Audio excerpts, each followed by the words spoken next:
Hey there, people who enjoy watching random things being fixed. Today we're going to swap out a hot water tank. It's not really a how-to video, but we do have this old tank at the school that needs to be changed, and so I'm going to change it.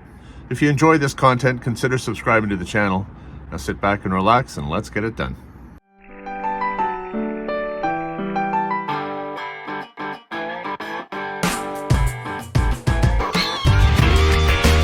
Buckle up your seat as I give you a day in the life of facilities maintenance. Well, you had a good run, but it's time for you to go. It's time to say goodbye to this old hot water tank. It's done its time. I actually think it's original to the school. Now, it hasn't ran for a few years. Somebody shut it off. We've been running on one tank for a while now. Today's the day I'm going to pull this thing out and get a new one in here. Now, when it comes to seismic restraints, I don't think I've ever seen a tank so well strapped. I've got belly bands, top and bottom. I've got this big C-channel running across the top and screwed into the top of the tank. It's anchored on the back. It's anchored on the sides. Well, there are deep sockets, and then there are really deep sockets. Unfortunately, I only have a deep socket, so I'm going to have to fiddle with these seismic restraints with a wrench.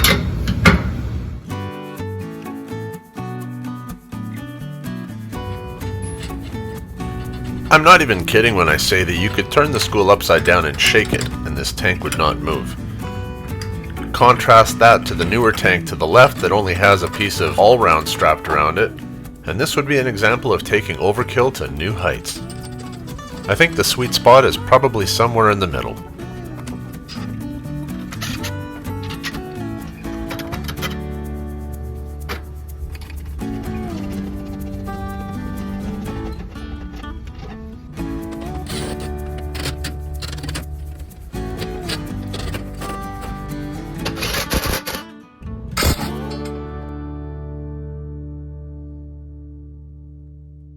Now that this is unrestrained, I can undo the supply lines and undo the gas line.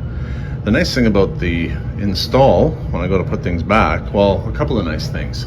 Unlike a tank that I replaced at the elementary school a few years ago, which did not have shutoffs on it, and this part of the piping, the very large diameter stuff, came all the way down to here before it transitioned straight into the tank. Left me very little room to work, and it was a lot more fiddling. This I can just simply undo and connect the flexible line. Because I won't be able to replace this exact tank, the spacings will be slightly different, and I can't move all of this business up here, so a flexible line from here to the tank will be necessary. And the gas line, the nice thing about that is everything's gone to flexible now as well, like this one over here. So that will also be an easy changeover. I believe this is the original tank, which is why all the plumbing and the piping is actually hard plumbed and hard piped into the actual fittings of the tank. You wouldn't pre-build this and then find a tank to fit in the slot. You'd have to build it on site.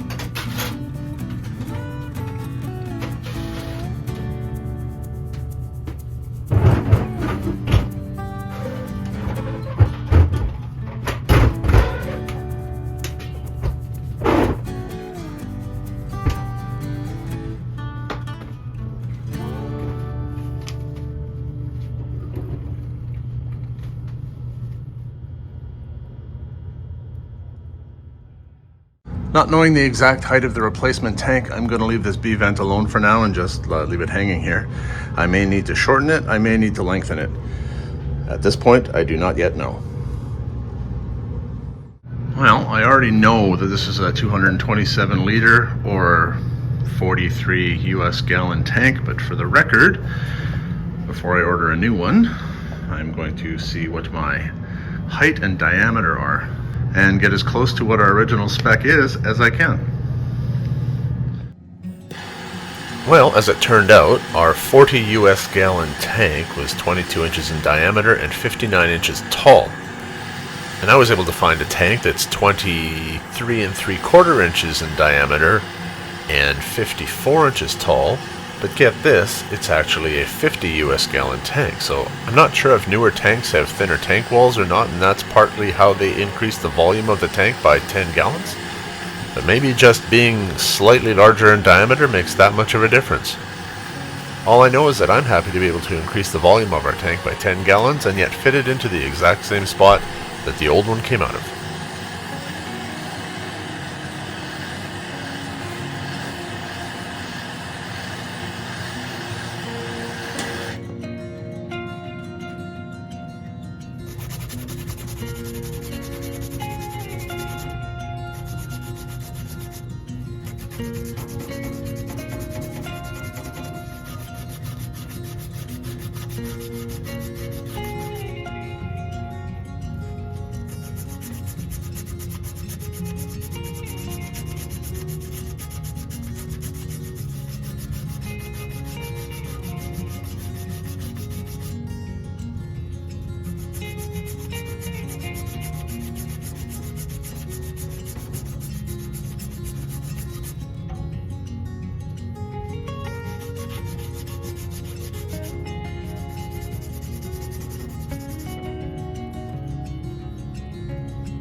Everything's lead free now, so I can use my fingers, right?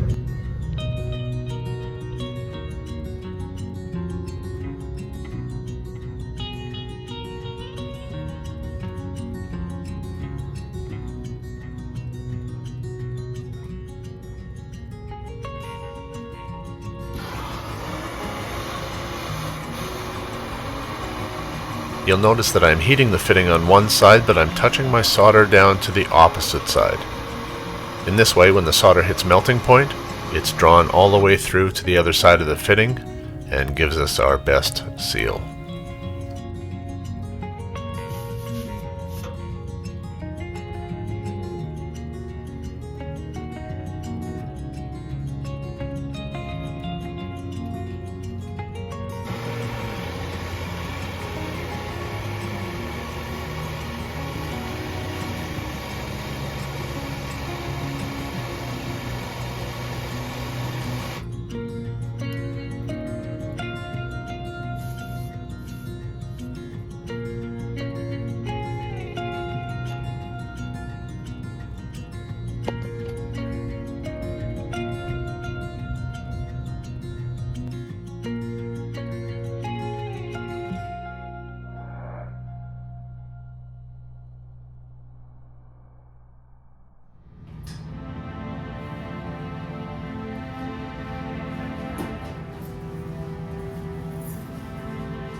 Oh, while it's a bit of a mismatched pair, our overall capacity far exceeds what was originally in this space.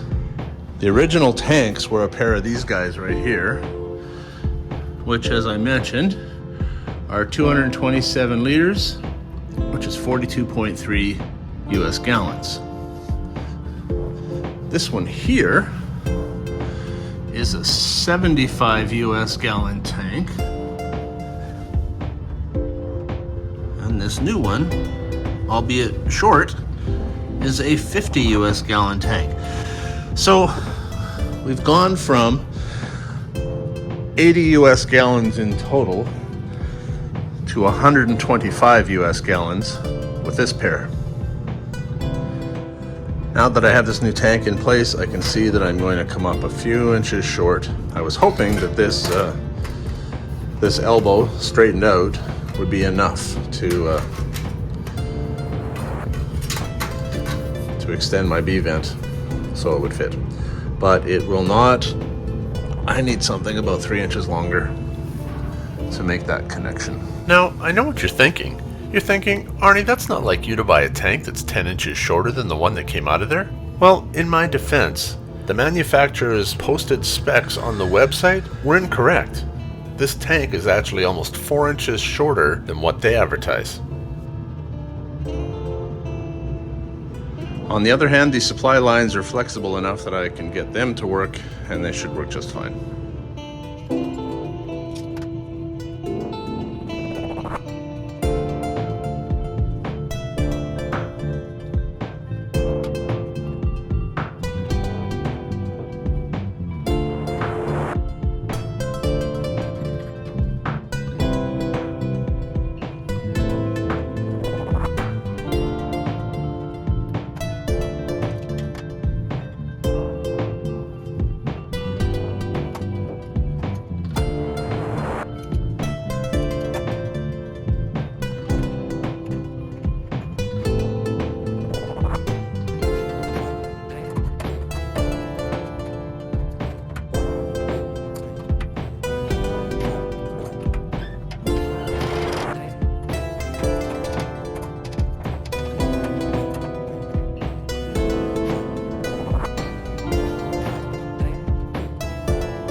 If you're wondering why I only put Teflon tape on one side of the nipple, it's because one side is a tapered fitting, and the end of the nipple that goes into this supply line meets up against a rubber washer, and so the seal is made at the washer, not at the threads.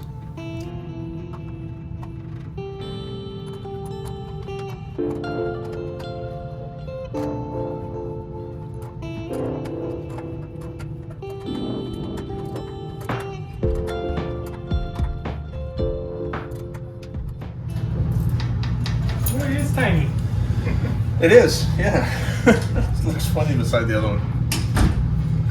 But gotta fight with these a lot more than the. Oh yeah, because you don't really want to do that distance. No, it's a bit of an offset, and it's also Too tight. too close to be able to loop it. Yeah. And so this was the only way. I'll try it. If I can't get them to work, I'll. All the braided ones, like I said, were shark bite. Yeah. Which means that I would just have to sweat this fitting off and then slip it on. But I wanted to avoid that if possible. So we'll see if these ones work.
So, similar to the water supply line, the gas line also uses Teflon tape, but in this case it's yellow. It's thicker than the white stuff, and better for gas. The other thing that's also similar is that I'm only needing to wrap Teflon tape on one side of this nipple, because while one side of the nipple is pipe thread, the other end is a tapered end compression fitting, which is quite common for flexible gas lines.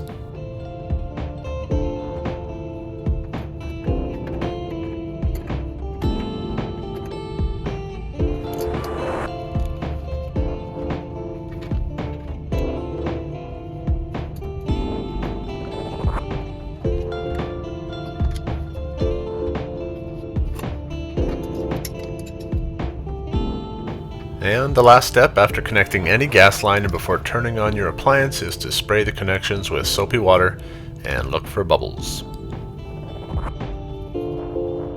Well, gas line is hooked up, tested for leaks, we're all good. Supply lines are connected, and I won't know whether or not those are leaking until I actually turn the water back on and start filling the tank and let things run. However, I can't do that yet because I still have to buy a piece for that B vent. But once I've got that done, then we should be in business. I ended up buying a separate TPRV. Oh, that is sharp.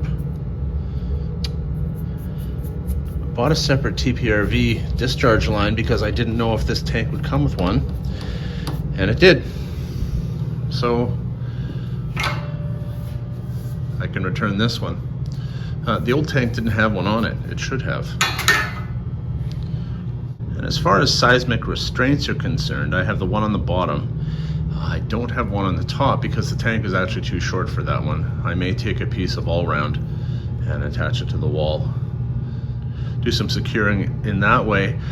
I was thinking about the fact that it was so seriously strapped in before, and I have a feeling that that is because we were hard piped here, we were hard piped off the gas line, and so this could not move at all in any direction whatsoever for fear of disrupting the connections on either of those.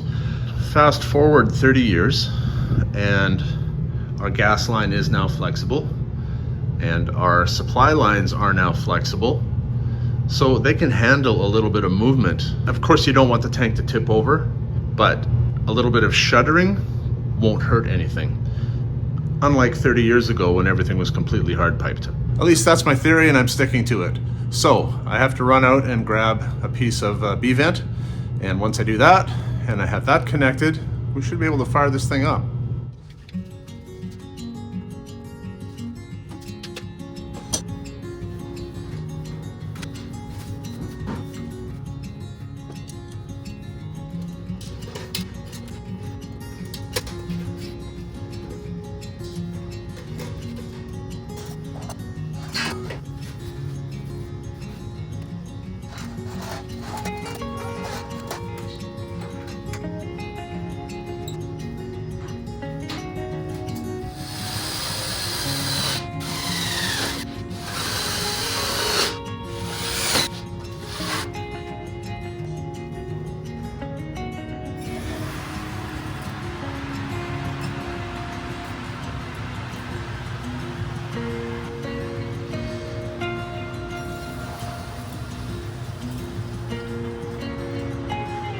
Well, before I do anything else, let's get some water flowing through there.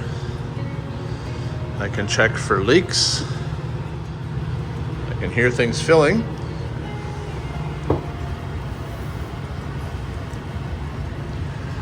Oh, no leaks on the cold side. That's a good sign. No leaks on the warm side. So I guess these supply lines will do the job. That's good. Yeah. Let's fire this thing up, see what happens. My blink every 3 seconds means that everything is working just fine. So now I can fire you up.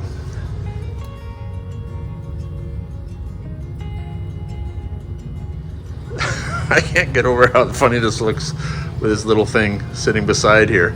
The other one didn't look funny because it was the same height, and yet this one's 40 US gallons and this one's 50 US gallons. So we've got more capacity here, which is a good thing. All right, that's a wrap. Thank you all so much for watching. I truly appreciate it, and we'll see you next time.